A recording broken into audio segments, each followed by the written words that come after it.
Declare the meeting in session. I'll read out the blurb. Thank you, councillors and officers for joining us for today's meeting. No members of the public. Okay, there. Please be aware that the council is video recording this meeting and this will be uploaded on our YouTube channel. I would just like to highlight some key points of the meeting format. Please can I ask everyone to have their phone turned off or set to silent. The fire exit are via the doors out of the chambers and down the external fire escape or the main entrance you enter the building through. In the event of fire, the lift should not be used. The assembly point is outside Royal Mail Parcel Office on West Street, across the road there. Please remain seated and you're invited to speak. You need to take a comfort break. The toilet facilities, you know where they are. There's no need for you to stand when we're chatting this evening, okay? Make it a little bit more informal. No members of the public. If you wish to leave the meeting, please wait until the end of the agenda item and avoid limit distractions to other participants. As they're not members of the public, if you're leaving the building, you know the score. If the meeting goes into confidential session, which it will do, depending on where we are, we have a short 2-minute break. We'll be able to allow members of, there's no members of the public to leave, so we'll see if we need a short break. To all present, please remember to show respect to others in the meeting and avoid interrupting where possible to enable others to follow the meeting. If any councillor feels concerned about any aspect of the meeting or discussion, please clearly state point of order and I will then gesture for you to elaborate. If anyone present is felt to be behaving unacceptably, they can be ejected from the meeting by resolution. Thank you for listening. On behalf of the council, I'd like to thank everyone for attending this council meeting this evening. I have an item which is not on the agenda. Unfortunately, Responsible Finance Officer Karen Singleton has decided to retire and get an easy life. She's staying on until June. Therefore, I'd like to record in the minutes a special vote of thanks from this Finance and General Purposes Committee on behalf of the committee to Karen for all the wonderful work that she's done during her tenure of office. I think everybody would agree with that. Okay, sorry about that. Apologies for absence, please. I think we've got two, haven't we? Oh, sorry, yeah, Councillor Everton and Councillor Richard Honeyman. Okay, and Councillor Adil hasn't turned up. Item 2, disclosure of interest. To deal with any disclosure by members of any disclosable pecuniary interest and interest other than pecuniary interest as defined under the Seaford Town Council Code of Conduct and the Localism Act 2011 in relation to matters on the agenda. Anybody? No? Thank you. No public participation. So we can go straight into item 4, which is receipts and payments, and that starts on page 5. To advise the committee of receipts, payments and bank reconciliations for December 22 and January 23, I also like to record that the February accounts have also been reconciled. No, it's not in the minutes, in the agenda. We asked to note the contents of the report. So, are there any questions on the report? And it's very comprehensive as usual.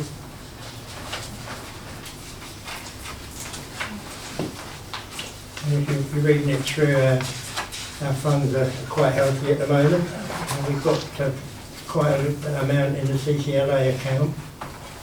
Thanks to our RFO for prudence. Any questions on this at all? No?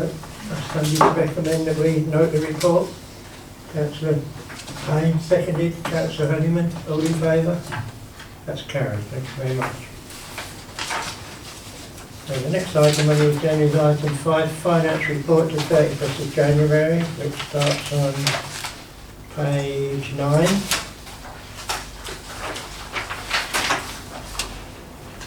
To inform the committee of the income and expenditure to 31st of January 23 and highlight significant variances from budget. We're asked to note the contents of the report. Again, this is a very comprehensive report. Are there any questions on it?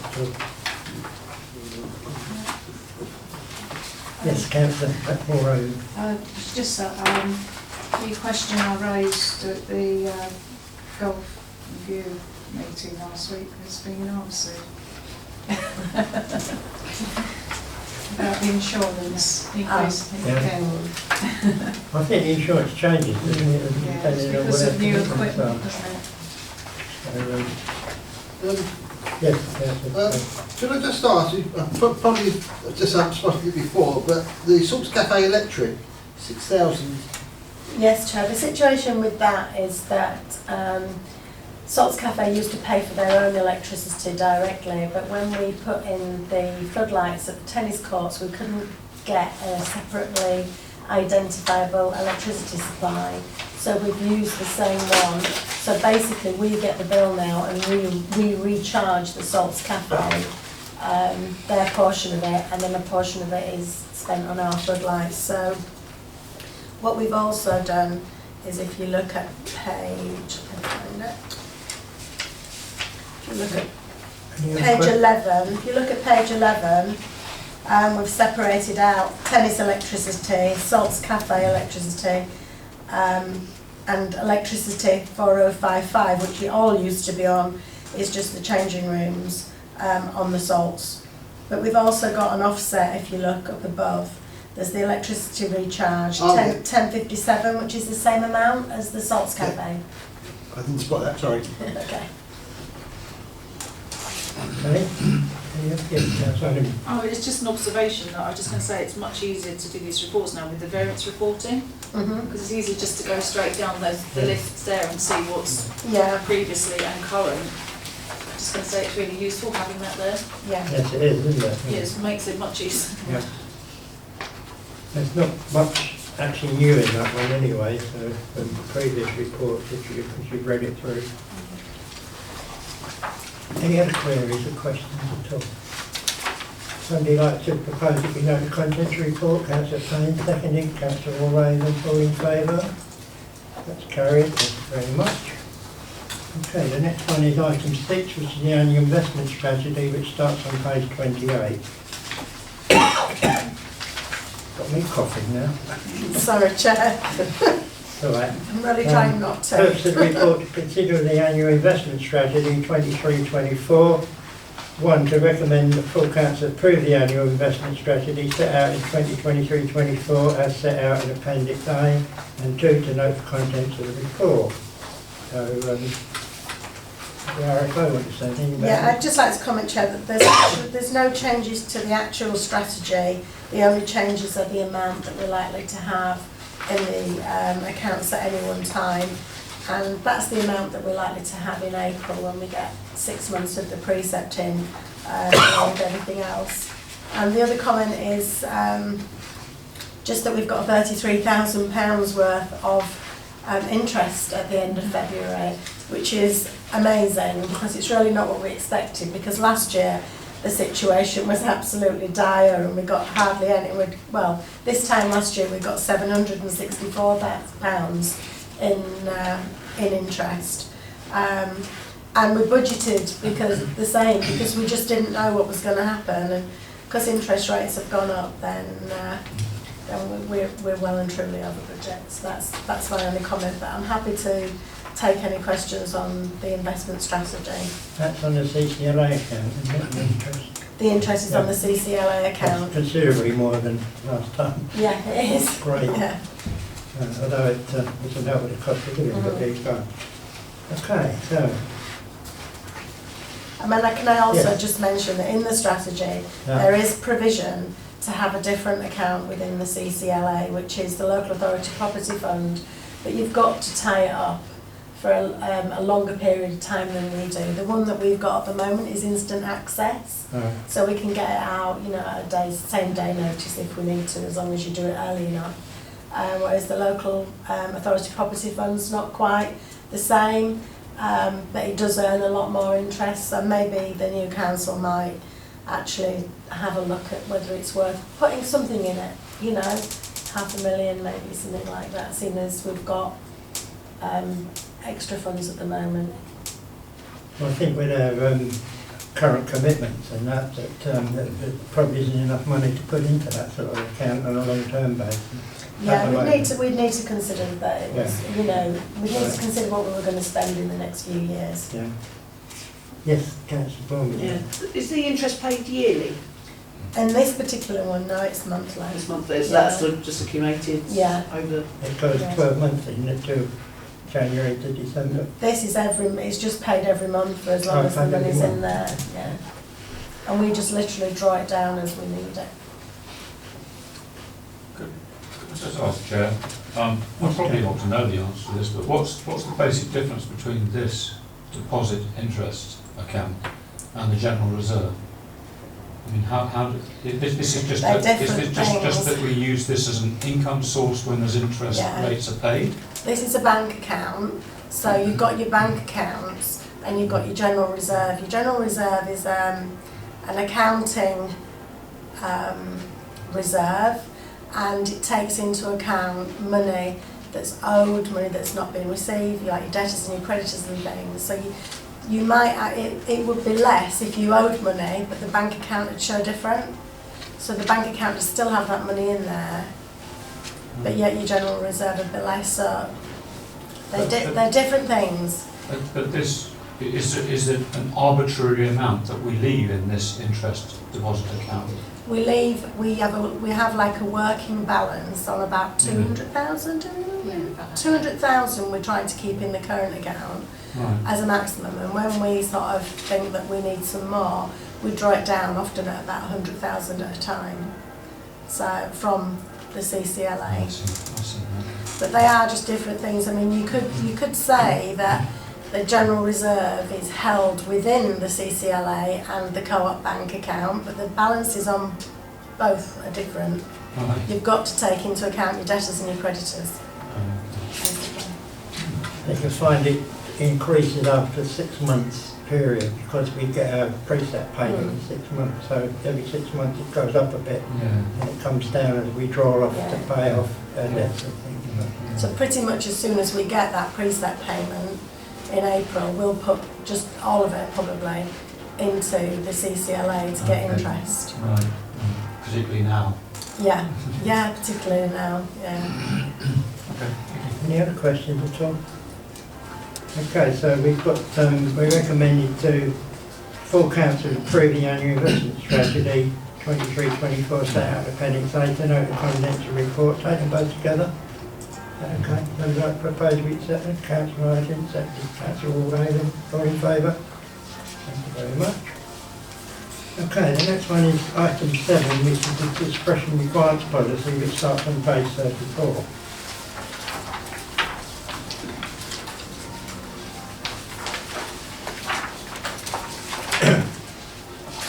So we've reviewed this year purely and simply because when we've been awarding grants last year, and this was actually questioned by one of the people who didn't get a grant, the scoring criteria. And when you look at the old scoring criteria, it's very, very difficult to put a number against some of the things that you might want to, some of the reasons why you might want to award a grant or not award a grant are hard to give a number to.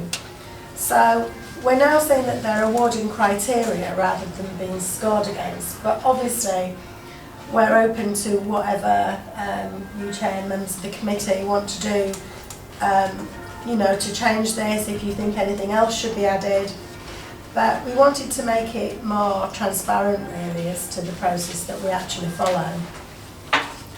So again, I'd be pleased to answer any queries. I mean, I've tried to I have reordered the large and small grants so that they're all in the criteria, so that they're all in the same order, so that it's more easily, to be honest, there's very little difference between what we want from people, whatever size grant that we want, and that's reflected in this, whereas it wasn't quite before.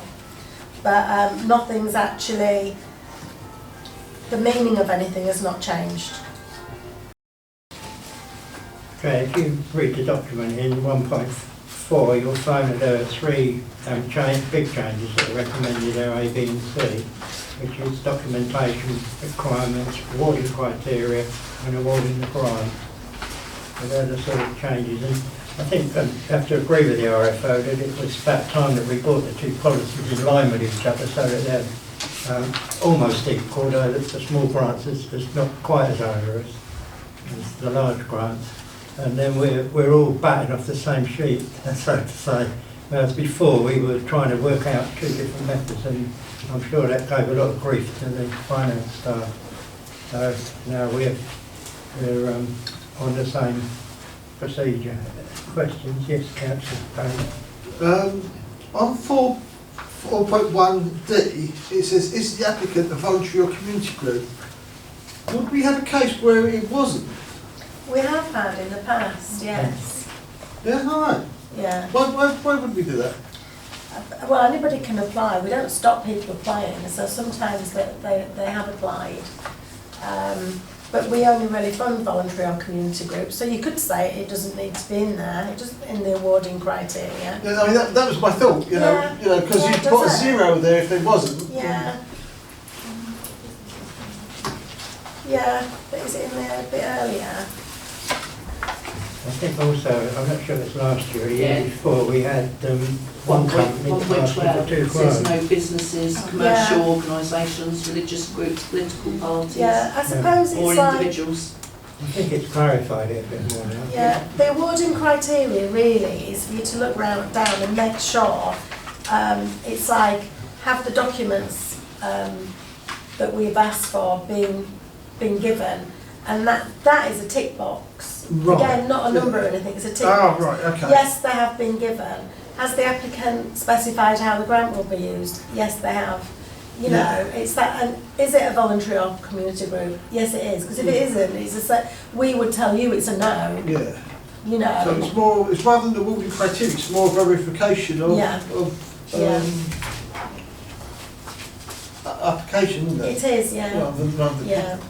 That's what got me confused, because well, that's going to be zero, but there'll only be one for somebody who is, so there's not really that much of a difference. I mean, I think it's more a case of is it a yes or is it a no? Yeah, I understand that, and then that's fine. Yeah. I think in the next grant session, this policy obviously start to be used. If there's any problems with it, it'll be quite apparent at that time. And then it can be amended again for the next year. I think that, I mean, I have said in here that it will be reviewed again next year. And I think, yes, during the working group and everything, and during the next F&GP when the grants go, then we need to think, well, do we want anything else in there? And, you know, what are the reasons we're awarding this grant? Do we need it to be in the policy? I also think that when we're doing the working group next time, because of the questions we had asked last time, we need reasons why. We need to document reasons why we are or aren't given a grant, or why we're giving less of a grant, rather than it just being a yes or a no, and this is how much we want to give, you know. And we will do that. Any other question? Councillor Honeyman. Yeah, sorry, you might have misreading this. There's a comment in here about the fact that if the people who've awarded the grant then don't use the money for whatever reason, as we're doing this new policy, maybe should we do, again, it might be new, I'm just asking it out loud, do we maybe check after, say, 6 months to see they've actually used it? Right. Yeah, sorry. There's a grant evaluation form that we give out with the grant, and so they have to give that back by the 31st of March. And if we haven't received it, we check. Simon actually checks, the finance assistant checks and chases it up. So every year we do get back and we do see what they've spent it on. Right. Okay. That's fine. I think one of the small problems there is that the grant may be spread over 12 months. You know, they may not spend it all in the first month or so. Oh yeah, I just thought that's why I thought. I've plucked 6 months out of my head. But they do have to report back that they've actually used it. And for the reason it was We will take steps to get it back if they haven't. But the only problem there, I think, is if a company goes out of business, an organisation, it might be difficult to get the money back. Obviously, we try As a follow-up to that, is that a policy that other councils have to do as well, or is that just a town council policy? This Seaford Town Council policy, is that a general policy that other councils would have to adhere to? I know Lewis District Council, when they give their grants, they have evaluations to do, I think, 3 months, 6 months, 9 months and 12 months every year with their grants, just to check it's I being wondered used if it was properly. a financial regulation or anything that, or I don't think it's a financial regulation, but I think most councils follow it. And actually, when you look, I did look on some of the other councils' websites, and they do have similar, very, very similar policies to ours. I think this policy is specific to Seaford Town Council. Yeah, I just think didn't know if every like policy would be financial regs or specific anything to like the that. particular council that it's serving. That's a good point. Any other questions at all? Okay, we're asked to recommend that full council adopts the revised discretionary grants policies presented with the report 188/22, noting the intention to review this again ahead of the 2024-25 scheme. Can we like to propose that we accept that? Councillor Borman, seconded. Anybody? Councillor Payne, all in favour? Carried. Voting in favour. Good. Number 8 is the discretionary grants scheme timeline, which is on page 45. This sets out Council's intention of how to publicise and deal with the actual grant itself. It's to present the 2023 discretionary grant scheme timeline for noting, and then we're asked to note the scheme itself. So, Can I just say, Chair, the 13th of June is what we're recommending for the working group. I think nearer the time that can be decided whether it's via Zoom or whether it's actually in person. Unless you wanted to make that decision now, but it's just, if you can make a note of that date to make sure it's okay with you. Well, goodness, Some of us may not be councillors, so it might be a whole new Yes, that's the thing, committee. yes, correct. that might be difficult. That's quite correct, so yeah, I think that's Make a note. better to discuss Make a with the note new of it committee. anyway. Yeah. I think when you lay out dates like this, they're a bit like the precept or having a budget, isn't it? It's a guess debate, and Yeah. you hope you're going to agree. Yeah. Sometimes you do, sometimes you don't. So, there you Yeah. go. Yeah, just a note on the date of the 13th, you might want to check with Georgia, because I had a meeting with the Mayor Secretary yesterday, because the town forum is meant to be on the 6th of June, but there's talk it might have to move to the 13th of June, but it's got to be confirmed. So I just thought that might, Georgia's got to confirm that. So I just thought I'd better mention that. Okay. That Right. from what I can gather, it's still being, the town forum still being able to be on the 6th of June, but it Okay, we'll check possibly it. might have to. I think the new council has a remit to agree the date of activities within the new council, so, you know. Oh yeah, no, it's just, they that's can deal with just, it then. it's just, that's what I was told, that Yeah. with the town forum, there might be an issue with the date for that. Okay. If that was to be the case, then I would recommend it's either, I think that's a Tuesday, Yes, it's Right. Tuesday. to either do it the day before or the day after, because the timeline is very tight. It leaves like less than 2 weeks for us to get all the applications in, get them all checked, looked at, go back to anybody if there's anything missing before going to the work and getting the papers out to you. It's not long, 2 weeks, really, for us to do that and get them to you so you've got time to look at them. And then that only leaves us 2 weeks to get the final report and get everything sent out to you. It's just a really tight timeline. Could I make a suggestion then, that we, on that third item, that we put the 12th or 13th or 14th as appropriate? That gives Or us- the week of the 12th. The week The week of the 12th, and then Yeah, well, the actual day could be decided then. Yeah, That'll do, Yeah. Is that all right? Yeah. Thank you. Okay, so to note, we're asked to note the 2023-24 discretionary grant scheme timeline is set out within the report with that amendment of in item 3 of the week beginning the 12th of June. Everybody okay with that? Somebody like to propose to accept it? Councillor Argent, seconded Councillor Borman, everybody in favour? That is carried. Nobody's against. Thank you. Okay, exclusions of press and public, there isn't any.